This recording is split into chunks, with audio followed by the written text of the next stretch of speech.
नमो अरिहन्ताणं नमो सिद्धाणं नमो आयरीयाणं नमो अज्जायाणं नमो लोये सवसाहोनम।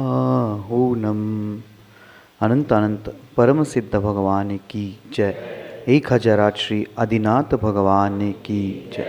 अंतिम तीर्थेश भगवान महावीर स्वामी की, आचार्य भगवान गुरुवर श्री विशुद्ध सागर जी महाराज की, मुनि श्री सुप्रभ सागर जी महाराज की, मुनि श्री प्रणत सागर जी महाराज की जय। जय जन बंधु, हम सभी यहाँ उपस्थित हुए देश के लोकप्रिय कार्यक्रम सम्यक समाधान के लिए। एक ऐसा मंच, एक ऐसा प्लेटफॉर्म जिसके माध्यम से अपने मन में जो विकल्प उठते हैं, जो जिज्ञासाएं उठती है, जो शंका उठती है, उसका मुनिश्री अपने मुखारविंद से सम्यक समाधान हम सभी को प्रदान करते हैं। कितने यह अहोभाग्य क्षण होते हैं कि मन में उठने वाला जो विकल्प है उसका समाधान पंचम परमेष्ठी साधु परमेष्ठी के मुखारविंद से हम सभी प्राप्त कर रहे हैं। कैसा आनंद आता है कि आपके मन के जो विकल्पों का निवारण होता है, कोई आम आदमी भी कोई निवारण करता है तो भी वह आनंद बहुत अच्छे से आता है। और कहने की वह बात क्या होगी जिसके पंचम परमेष्ठी साधु परमेष्ठी के मुखारविंद से हमारे विकल्पों का समाधान हम सभी को प्राप्त होता है। ये जो सम्यक समाधान कार्यक्रम है प्रतिदिन YouTube चैनल के माध्यम से प्रसारित होता है। आप सभी लोग YouTube चैनल से जुड़ के इस कार्यक्रम का लाभ ले सकते हैं और इस कार्यक्रम के माध्यम से अपने मन में उठने वाला जो विकल्प है उस विकल्प का समाधान प्राप्त कर सकते हैं। शुरुआत करते हैं आज के सम्यक समाधान के कार्यक्रम को। संस्कार प्रणेता मुनि श्री सुप्रभ सागर जी महाराज के चरणों में कोटिशा नमोस्तु करते हुए मुनि श्री प्रणत सागर जी महाराज से निवेदन करते हैं कि हे स्वामी, आज के कार्यक्रम को गति प्रदान करते हुए संचालित करें। नमोस्तु नमोस्तु नमोस्तु। ओम नमः सिद्धेभ्य। नमो नमः सत्हितंकराय वीराय भव्याम्बुजभास्कराय अनंतलोकाय सुरार्चिताय देवादिदेवाय नमो जिनाय देवादिदेवाय नमो जिनाय। पंच परमेष्ठी भगवान की, परम पूज्य आचार्य भगवंत गुरुवर विशुद्ध सागर जी मुनि महाराज की, परम पूज्य मुनि श्री सुप्रभ सागर जी महाराज की जय। मुनि श्री प्रणत सागर जी महाराज की जय। अरिहंतों की वह उपकारमयी वाणी जो कि हम सभी निर्ग्रंथों की असीम अनुकंपा एवं उनके आशीर्वाद से सम्यक समाधान के रूप में प्राप्त कर रहे हैं, क्योंकि ये निर्ग्रंथों का ही उपकार है जिन्होंने हमें आत्मकल्याण की वह अनूठी विधा जो कि प्रच्छना नाम के स्वाध्याय के रूप में परम पूज्य आचार्य भगवंत गुरुवर विशुद्ध सागर जी महाराज के मंगल सुभाषित से परम पूज्य मुनि श्री सुप्रभ सागर जी महाराज ने प्रदान की, और वही सम्यक समाधान हमारे आत्मा के कल्याण का पथ प्रशस्त कराने वाला है। ऐसे आत्मकल्याण की अनूठी विधा तो फिर आप क्यों हैं अछूते उससे। आप भी जुड़िए सम्यक समाधान से और अपना समीचीन विकल्प यहाँ तक भेजने का पुरुषार्थ कीजिए और मुनिश्री से उसका सम्यक समाधान प्राप्त करके अपने मन को निर्विकल्प बनाने का पुरुषार्थ कीजिए। प्रारंभ करते हैं आज का सम्यक समाधान। और आज के पहले विकल्प के लिए आष्टा मध्य प्रदेश से अनन्य गुरु भक्त परिवार डॉक्टर मगन जैन, श्रीमती चंदा जैन महाराज श्री के श्री चरणों में कोटि कोटि नमोस्तु निवेदित करते हुए अपना समीचीन विकल्प रख रहे हैं कि महाराज जी आधार अधेय संबंध को चयनागम की अपेक्षा से कैसे समझें एवं इसका क्या औचित्य है। हमारे समीचीन विकल्प का सम्यक समाधान करते हुए हमारा मार्गदर्शन करने की अनुकंपा करें। नमोस्तु महाराज जी, नमोस्तु। ओम नमः सिद्धम। परम पूज्य आचार्य भगवान गुरुवर विशुद्ध सागर जी महाराज की जय। जय बोले मुनि सुप्रभ सागर जी महाराज की जय। जैनागम में आचार्य भगवंतों ने अनेक संबंधों का व्याख्यान किया जो कि तत्व व्यवस्था आगम व्यवस्था को समझने के लिए परम आवश्यक है। जब तक जीव इन संबंधों को आगम के परिप्रेक्ष्य में समझता नहीं है, उसका निर्णय नहीं करता, तब तक तत्वों के श्रद्धान रूपी सम्यक दर्शन को प्राप्त करना और सम्यक दर्शन के अभाव में सम्यक ज्ञान को प्राप्त करना ये कतई संभव नहीं हो सकता। चाहे आधार आधेय संबंध हो, श्रद्धा श्रद्धेय संबंध हो, इन प्रत्येक संबंधों का अपना अपना एक महत्व, एक उद्देश्य आचार्य भगवंतों ने समझा। आधार आधेय संबंध वह होता है जहाँ अधिकरण और कोई वस्तु इनकी तारतम्यता को, इनकी मर्यादा को, इनके संबंध को समझने की आवश्यकता होती है। आधार अधिकरण होता है और आधेय उस पे रखी जाने वाली वस्तु है। माना कि कोई टेबल पे कोई ग्रंथ, कोई पुस्तक, कोई कॉपी पेन रखा है, तो टेबल अधिकरण हुआ जिसे आधार कहा जाता है और उस पे रखी हुई जो सामग्री है वह आधेय है। ये व्यवहार से बहिरंग आधेय आधार समझते हुए अंतरंग आधार आधेय तक, निश्चय रूपी आधार आधेय तक पहुँचने की आवश्यकता हुआ करती है। जैसे बहिरंग रूप से ये टेबल, पेन, कॉपी आदि हमने आधार आधेय रूप समझे, ऐसे ही आत्मा और आत्मा का ज्ञान, ये जो निश्चय से आधार आधेय संबंध से युक्त है, ये भी समझने की आवश्यकता है। क्योंकि कुछ संबंध व्यवहार से और वही पुनः परिपक्व होने के बाद निश्चय से समझने की आवश्यकता होती है। जैसे बहुत सारे जीवों का ये मानना होता है कि ग्रंथों में ज्ञान होता है, तो ये मात्र व्यवहार आधार संबंध से समझा जा सकता है। ग्रंथ है, ग्रंथों में द्रव्य श्रुत है, इस अपेक्षा से उसमें द्रव्य ज्ञान स्वीकार किया जा सकता है। ये व्यवहार से आधार आधेय संबंध हो। और वही जब ज्ञान जो मात्र और मात्र चेतन द्रव्य रूपी जीव में ही होता है, चेतना से युक्त जीव में ही होता है, ये जब निर्णय करने का समय होता है, तब निश्चय से आधार आधेय संबंध को समझने की आवश्यकता होती है। ऐसे समय पर आत्मा ही आधार है और आत्मा का ज्ञान ही आधेय है, यानी वही निश्चय से एक साथ ही होता है। जबकि इस निश्चय आधार आधेय को, मतलब आत्मा और ज्ञान को अलग नहीं किया जा सकता। अगर सामान्य दृष्टांत हम समझें तो दीपक की ज्योति और उसका प्रकाश, ये दोनों ही एक दूसरे में ही समाहित है। ये जैसे निश्चय से आधार आधेय है, ऐसे ही दीपक की ज्योति और दीपक ये व्यवहार से आधार आधेय संबंध है। इन दोनों को समझे बिना वस्तु तत्व, चाहे आत्मा का हो, चाहे पुद्गल का हो, या अन्य भी किसी द्रव्य तत्व का स्वरूप जीव यथार्थ निर्णित नहीं कर सकता। इसलिए इस आधार आधेय संबंध को समझना आवश्यक है। किसके आधार से कौन है, कौन किसके लिए आधार दे रहा है, क्या किसके आधार से रहता है, ये सब कुछ समझना, तभी द्रव्य की वास्तविकता और तत्वों का यथार्थ निर्णय हो सकता है। जैसे तीन लोक की व्यवस्था हो, मध्य लोक, अधोलोक, ऊर्ध्वलोक, या ये पृथ्वी आदि की जो संकल्पना है, ये भी स्वयं से ही स्वयं के आधार आधेय से विराजमान है। ये प्रत्येक द्रव्य की जो व्यवस्था इस आधार आधेय संबंध से है, उसे समझने की आवश्यकता है। अग्नि, उष्णता, दीपक, प्रकाश, जीव, आत्मा, ज्ञान, उसका गुण और द्रव्य, इनमें जो अभेद रूप से आधार आदेय संबंध है वो भी, और भेद रूप से आधार आदेय संबंध भी समझे बिना तत्वों का और द्रव्यों का यथार्थ निर्णय नहीं हो सकता। इसलिए ये आधार आदेय संबंध आवश्यक है।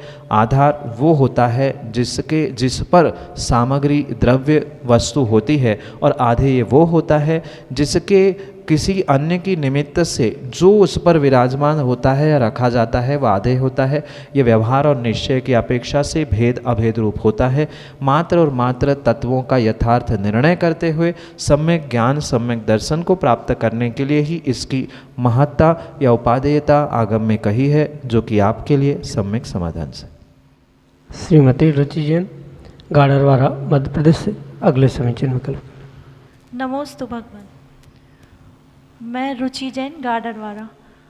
महाराज श्री, मेरा प्रश्न है कि हम रोज़ शांति धारा देखते हैं, तो मुझे 2-3 शब्द हैं शांति धारा में जिनके अर्थ समझने हैं, और शांति धारा का महत्व थोड़ा सा वो विस्तार पूर्वक समझाइए। सर्व गोमारिम, सर्व अश्वमारिम, सर्व गजमारिम इत्यादि शब्द जो आगे हैं। और जी नमस्ते। श्रावकोचित प्रत्येक क्रिया का आचार्य भगवंतों ने कुछ न कुछ महत्व अवश्य ही कहा है, और जब तक उन क्रियाओं के पीछे का कारण महत्व जीव नहीं समझता, तब तक किसी भी प्रकार से उन क्रियाओं को दोहराने से उसे विशेष पुण्य प्राप्त नहीं होता। जैसे अभिषेक के उपरांत शांति धारा की व्यवस्था जो वर्तमान में देखने में आती है, मात्र और मात्र जीव अपने भीतर भी उस शांति को धारण करे, इसी अभिप्राय से शांति धारा जो कि अखंड रूप से होती है, और उस अखंडता से ही जैसे शांतिनाथ भगवान के उपरांत धर्म का अविरलपना प्रारंभ हुआ, यानी उसके पूर्व जो कहीं कहीं धर्म का विच्छेद देखने में आता था, शांतिनाथ भगवान के बाद वह समाप्त हुआ। और इसीलिए शांति धारा प्रचलन में आई है। कभी भी शीतल धारा, आदि धारा, महावीर धारा, इन नामों से आपने नहीं सुना होगा। ये शांतिनाथ भगवान से जैसे अखंड धर्म की परंपरा अविरल चलती रही, ऐसा ही हमारा धर्म, हमारा पुण्य कार्य पूर्ण रूप से अविरल चलता रहे, अखंड रूप से चलता रहे, जीवन में हमें भी सुख शांति समृद्धि प्राप्त हो, इसी अभिप्राय से शांति धारा पढ़ी जाती।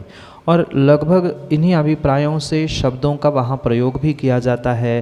तथास्तु, सदास्तु, कल्याणमस्तु, आरोग्यमस्तु आदि सबका अपना अपना विशेष अर्थ है, क्योंकि पूरा शांति धारा का अर्थ करना वर्तमान में इतने छोटे से समय में संभव नहीं है, पर सामान्य रूप से आप किसी भी संस्कृत ज्ञाता से इन विषयों को या उन शब्दों को विस्तार से समझ सकते हैं।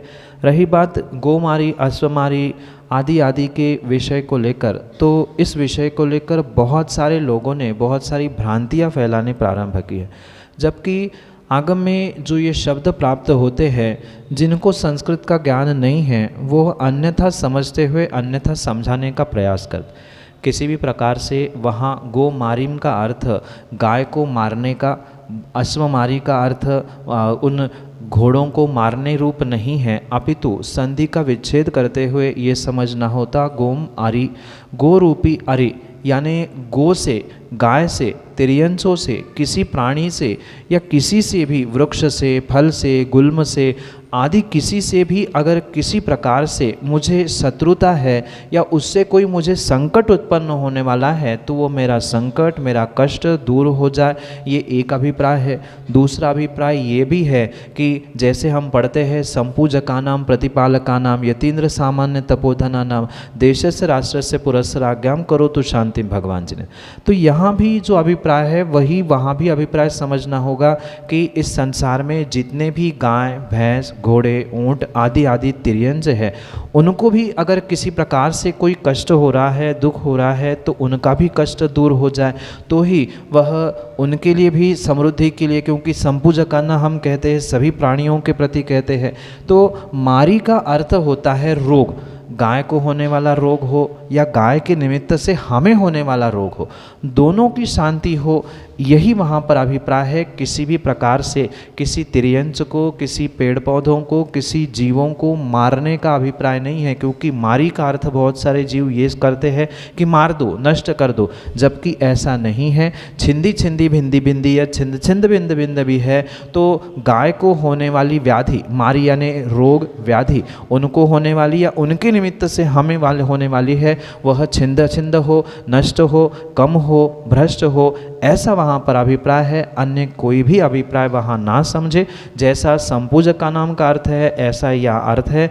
मुझे भी उनके निमित्त से या उनको भी किसी अन्य के निमित्त से कोई व्याधि, कोई कष्ट, कोई परेशानी, कोई रोग, कोई दुख कुछ भी ना हो, इसी अभिप्राय से वह गोमारी, अश्वमारी, व्याघ्रमारी, सर्पमारी, भूत, शाकिनी, डाकिनी आदि जितने भी नाम हैं उनसे होने वाले मेरे ऊपर उपसर्ग, और उनको भी क्वचित कदाचित अगर उपसर्ग हो रहे हैं तो उन सभी व्याधि और उपसर्गों का उपशमन हो, वे भी सुख शांति को प्राप्त हो और मैं भी सुख शांति को प्राप्त हो। इसी अभिप्राय से वह शांति धारा के इन विशेष शब्दों को समझना होगा। जब तक संस्कृत का यथार्थ अर्थ, संधि का विच्छेद आदि जीव नहीं जानता है तब तक कभी भी इसका वह यथार्थ निर्णय नहीं कर सकता। इसलिए संक्षेप में मारी का अर्थ व्याधि, पीड़ा, कष्ट, रोग है, वह सभी का दूर हो, इसी अभिप्राय से इन शब्दों का प्रयोग है। यही आपके लिए सम्यक समाधान। श्रीमती किरण नायक अगले समीचीन विकल्प के साथ। नमोस्तु गुरुदेव, नमोस्तु गुरुदेव, नमोस्तु गुरुदेव। गुरुदेव, मेरा प्रश्न है कि निधति निकाचित जो कर्म होते हैं वो कैसे बंधते हैं और किस उपाय से उन कर्मों का क्षय हो सकता है? नमोस्तु गुरुदेव। कर्म अनेक प्रकार के होते हैं और उन अनेक प्रकार के कर्मों में जिन कर्मों का संक्रमण, उत्कर्षण, अपकर्षण आदि होना संभव नहीं होता उन्हें निधत्ति निकाचित कर्म कहा जाता है। सामान्य भाषा में अगर हम समझें तो जिन कर्मों में किसी भी प्रकार से कोई भी बदलाव नहीं होता उन्हें निधत्ति निकाचित कहा जाता है। जैसे सामान्य रूप से जो कर्म होते हैं उनके ऊपर पुरुषार्थ करते हुए, तपस्या करते हुए उनका अनुभाग यानी जो काल है उसके कम किया जा सकता है। काल के साथ साथ जो उसकी अनुभाग रूप की शक्ति है उस शक्ति को भी कम किया जाता है। पर ये निधत्ति निकाचित रूपी कर्म ऐसे होते हैं जिनका किसी भी प्रकार से संक्रमण यानी एक कर्म से दूसरे कर्म में उसे हम बदल नहीं सकते। उत्कर्षण, अपकर्षण यानी उसका जो काल है ना उसे कम किया जा सकता है ना उसे बढ़ाया जा सकता है। जैसे बहुत सारे आगम के दृष्टांतों से सुना होगा, समझा होगा, तो 7वें नरक की गति का पहले नरक तक परिवर्तन किया, ये संक्रमण हुआ, कुछ अंशों में बदलाव हुआ। तो ऐसा जो बदलाव होता है वो सामान्य कर्म होते हैं और जिसमें किसी भी प्रकार से बदलाव होना संभव नहीं होता है वह निधत्ति निकाचित रूपी कर्म होते।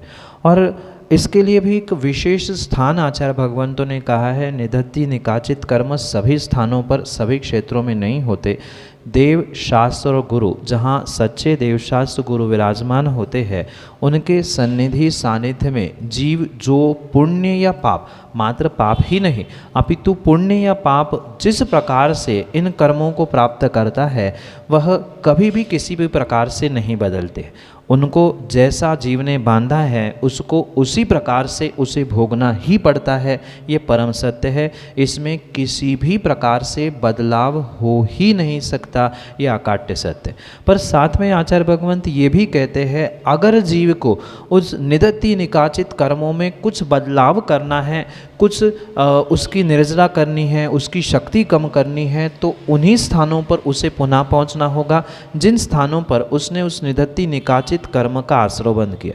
माना कि किसी विशेष गुरु के सामने आपने इस निधत्ति निकाचित कर्म का आश्रय किया है और आप चाहो हम दूसरे गुरु के पास या प्रभु के पास पहुंचकर उसको ठीक कर ले, उसकी क्षपणा कर दे, उसको नष्ट कर ले, तो ये संभव नहीं है।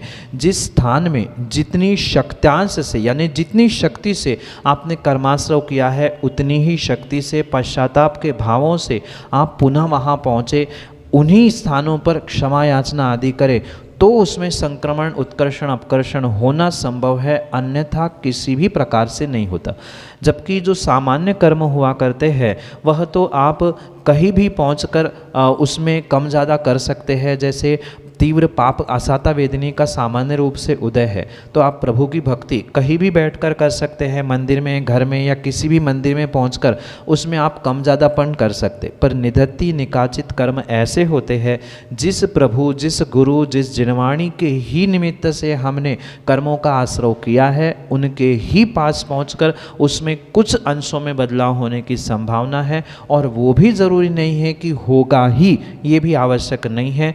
वह बात पुनः वही आती है, जितने शक्ति से, जितनी तीव्रता से पाप किया है उतनी ही तीव्रता से वहाँ जीव पुण्य करने का उसी स्थानों पर प्रयास करे तो पूर्ण संभावना उसकी शक्त्यांश या उसका काल कम होने की है। अन्यथा वह नहीं होते, और नहीं होते हैं इसीलिए वह निधत्ति निकाचित रूपी कर्म कहलाते हैं। मात्र और मात्र जिन स्थानों पर उसे प्राप्त किया है उन स्थानों पर पहुंचकर ही उनमें बदलाव होने की संभावना है, होगा ही, ये भी ज़रूरी नहीं है। जीव का जैसा पुण्य पाप, जैसा पुरुषार्थ, जैसे भाव, जैसी क्रिया, वैसा ही उसे फल मिलेगा। जो बदलता नहीं है वही निधत्ति निकाचित कर्म है। यही आपके लिए सम्यक समझ। श्रीमती मिली जैन, गाड़रवारा, मध्य प्रदेश से अगले समीचीन विकल्प के लिए। गुरुवर नमोस्तु। मेरी शंका है, वेदना समुद्घात किसे कहते हैं और हम कैसे समझें कि वेदना समुद्घात हो रहा है? मेरी समीचीन विकल्प का सम्यक समाधान प्रदान करें। नमोस्तु गुरुदेव। आचार्य भगवंतों ने 7 प्रकार के समुद्घात कहे हैं और उन 7 प्रकार के समुद्घात को स्थान विशेष, द्रव्य विशेष, काल विशेष की अपेक्षा से समझना होगा। जब जीव अपने आत्मा के प्रदेशों को पूर्ण रूप से शरीर को छोड़े बिना बाहर पहुंचाते हुए पुनः आत्मा के प्रदेशों को अपने शरीर में एकत्रित करता है, ऐसी उस क्रिया को आगम में समुद्घात कहा है। और उस अनेक प्रकार के यानी 7 प्रकार के समुद्घातों में प्रत्येक समुद्घात का अपना अपना विशेष दायरा है, विशेष स्थान, विशेष क्षेत्र है। जैसे केवली समुद्घात मात्र केवली भगवान ही करते हैं, पर अन्य कुछ ऐसे समुद्घात है जो सामान्य जीव भी करता है, कर सकता है। जो मारणांतिक समुद्घात होता है, मरने के पूर्व आत्मा के प्रदेश आगे पहुंचकर अगले पर्याय में पहुंचकर पुनः वापस आना, ये मारणांतिक समुद्घात है। ऐसे ही कषाय की तीव्रता के निमित्त से आत्मा का फैल जाना, ये कषाय समुद्घात है। और जब जीव उस विषय कषायों के निमित्त से, का कर्मोदय के निमित्त से विशेष वेदना, विशेष कष्ट को प्राप्त करता है, उसकी जब बहुत तीव्रता को प्राप्त करता है तो क्वचित कदाचित उस वेदना को कम करने के लिए जीव अपने आत्मा के प्रदेशों को शरीर से बाहर निकालते हुए पुनः उसे संकुचित करता है। ये जो वेदना के निमित्त से जो आत्मा के प्रदेशों में संकोच विस्तार हो रहा है उसे आगम में वेदना समुद्घात कहा जाता है। मैं पुनः इस बात को समझाना इसलिए चाहता हूँ क्योंकि इन समुद्घातों में बहुत सूक्ष्म ही अंतर है। जैसे कषाय समुद्घात, वेदना समुद्घात है, ये कहने के लिए निमित्तों की अपेक्षा से मात्र अंतर है, बाकी कुछ नहीं। जब कषाय की तीव्रता होती है तो वह कषाय समुद्घात होता है, और वेदना की तीव्रता होती है तब वेदना समुद्घात होता है। जब शारीरिक वेदना या मानसिक वेदना होती है तो जीव अपने आत्मा के प्रदेशों को बहुत दूर तक फैलाता है। किस लिए फैलाता है? क्योंकि उस वेदना को वह कम करना चाहता है। जैसे कोई वस्त्र को, कोई धोती को सुखाते समय आपने मात्र पानी से निकाल ली और ऐसे ही टांग दी तो उसे सूखने में समय लगता है, और वही आपने उस धोती को या कपड़े को लंबा फैला दिया तो सूखने में वह कम समय लगता है। बिल्कुल ऐसा ही समुद्घात में कार्य होता है। जो आत्मा के प्रदेश संकुचित थे वहाँ पर जो तीव्र वेदना का अनुभवन वह आत्मा और आत्मा के प्रदेश कर रहे थे, जैसे ही समुद्घात होता है वेदना के निमित्त से, वह जो वेदना वेदना थी, कष्ट थी, वह फैल जाती है। आत्मा के प्रदेश फैले और वेदना कष्ट भी आत्मा ही सहन करता है तो वो भी फैल जाते हैं। और स्वाभाविक रूप से जो 1 घंटे दर्द होने वाला था या 5 घंटे जो वेदना या असाता वेदनी उदय में आ रहा था, वो थोड़े ही समय में नष्ट हो सकता है। इसीलिए जीव ये वेदना समुद्घात करता है। रही बात उसे समझने की, उसका अनुभवन करने की, सामान्य रूप से जो उस वेदना समुद्घात को नहीं समझ पाता, क्योंकि उतना क्षयोक्षम वर्तमान में जीव के पास नहीं है कि मैं कब समुद्घात कर रहा हूँ या बुद्धिपूर्वक मैं ऐसा कर रहा हूँ, ऐसा विशेष रूप से समझ में नहीं आता। और साथ में ये भी ध्यान रखे कि वह उतनी वेदना भी शायद आज वर्तमान में जीवों को नहीं है जिसके माध्यम से वह वेदना समुद्घात करे। भले ही आज जीवों को ये लगता है कि हमारे जैसा दुख कष्ट वेदना किसी को नहीं है, पर उतनी तीव्रता से जब तक वेदना जीव को नहीं होती तब तक समुद्घात नहीं होता। और समुद्घात हो भी गया तो भी वर्तमान में जीव उसे सामान्य रूप से नहीं समझ सकता। वह मुख्यतः से तो केवल भगवान का ही विषय है। क्वचित कदाचित कोई विशेष पुण्यात्मा जो विशेष क्षयोक्षम का धारी होता है वो ही समझ सकता है, सामान्य रूप से नहीं। यही आपके लिए सम्यक समझ। श्रीमती निर्मला जैन, गाड़ावाड़ा, मध्य प्रदेश से अगले समीचीन विकल्प के साथ। महाराज जी नमोस्तु नमोस्तु नमोस्तु। मेरा प्रश्न है कि सामायिक और जाप में क्या अंतर है? समता में सर्वभूतेषु संयमा शुभ भावना आर्द्र रौद्र परित्याग तद्धि सामायिकम मतम। यानी सभी जीवों के प्रति समता भाव रखना, संयम के प्रति अनुराग रखना और आर्द्र रौद्र परिणामों का परित्याग करना, ये सामायिक होती है। और मात्र प्रभु का नामस्मरण करना उसे जप या जाप कहा जाता है। एक बार स्मरण करना ये जप है और 108 बार उसे माला या हाथ के निमित्त से करना ये जाप कहलाता है। तो मात्र मुख्यता से यही अंतर है कि सामायिक करते समय आप जाप जप कर सकते हैं, पर जप जाप करते समय पूर्ण रूप से सामायिक हो ही ये ज़रूरी नहीं है। पुनः ये समझे कि जहाँ समता परिणाम है, आर्द्र रौद्र किसी प्रकार के परिणाम नहीं है, ऐसी जो परिणति होती है वह सामायिक होती है। जबकि जाप करने का बहुत अल्प समय होता है, उसमें ज़रूरी नहीं है, आवश्यक नहीं है कि आप पूर्ण रूप से आर्द्र रौद्र का त्याग करें या एकांत में बैठकर बिल्कुल शांति से कार्य करें। जो 48 मिनट की सामायिक व्रती श्रावकों के लिए या मुनिराजों के लिए देववंदना के रूप में स्वीकार की है, वह सामायिक के रूप में होती है। और उस सामायिक के अंतर्गत व्यक्ति ध्यान कर सकता है, चिंतन कर सकता है, जप जाप पाठ आदि भी कर सकता है। ये विशेष रूप से इन दोनों में अंतर हो सकता है। बाकी सामायिक करते समय जाप या जाप करते समय भी आप समता परिणाम धारण कर ले, उसमें कोई भी दोष नहीं है। पर मुख्यता से मात्र इतना ही अंतर है कि समता परिणामों के साथ आर्द्र रौद्र ध्यान छोड़ते हुए सभी जीवों के प्रति दया करुणा के भावों को, मैत्री भावों को रखते हुए संयम के प्रति अनुराग करना, ये सामायिक होती है। और मात्र प्रभु के नाम का चिंतन करना, स्मरण करना, उच्चारण करना, चाहे जोर से करे, चाहे मन में करे, माला लेके करे, हाथ में करे, ध्यान के माध्यम से करे, यह अनेक प्रकार का जप या जाप हो सकता है। यही दोनों का स्वरूप जो कि आपके लिए अंतर समझाते हुए सम्यक समाधान से। सभी को जय जिनेन्द्र। हम सभी लाभ ले रहे थे लोकप्रिय कार्यक्रम सम्यक समाधान का। प्रतिदिन यह कार्यक्रम 5:13 पे यूट्यूब चैनल सुपर वॉच के माध्यम से प्रसारित होता है।